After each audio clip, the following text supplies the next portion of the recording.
সংসারে এসে যেন কাজই শেষ হচ্ছে না। হ্যালো সবাইকে, কেমন আছেন? আশা করি সবাই খুব ভালো আছেন। এই যে আমরা মোটামুটি আছি। তো আসার পর থেকে যেন কাজই শেষ হচ্ছে না, একটার পর একটা করেই যাচ্ছি, যেখানে হাত দিচ্ছি সেখানেই ময়লা।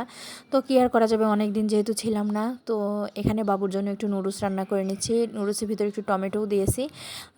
ও আবার একটু পছন্দ করে, সেজন্য আর কি এভাবেই রান্না করলাম। যাই হোক, এই পাশে একটা ডিম সিদ্ধ দিয়েছি, ও পরে খাবে, এজন্য একবারে দিয়ে নিলাম। আর এসে দেখতেছি যে গ্যাস আছে, গ্যাস থাকে, চলে যায় কিন্তু কম, কিন্তু একদম যে থাকে না সেরকম হয় না।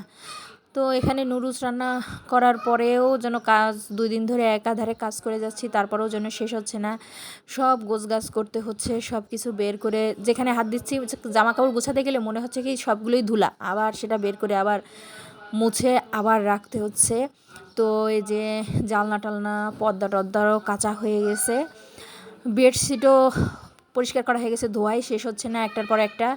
তো এই যে আলমারি, 3 পাটের আলমারির পুরাটা তো একসাথে গোছানো যায় না, তো 1 পাট করে গুছাইছি, 2 পাট গোছাইছি, আর 1 পাট আছে কালকে গোছাবো। তো ঠিক আছে, টাটা।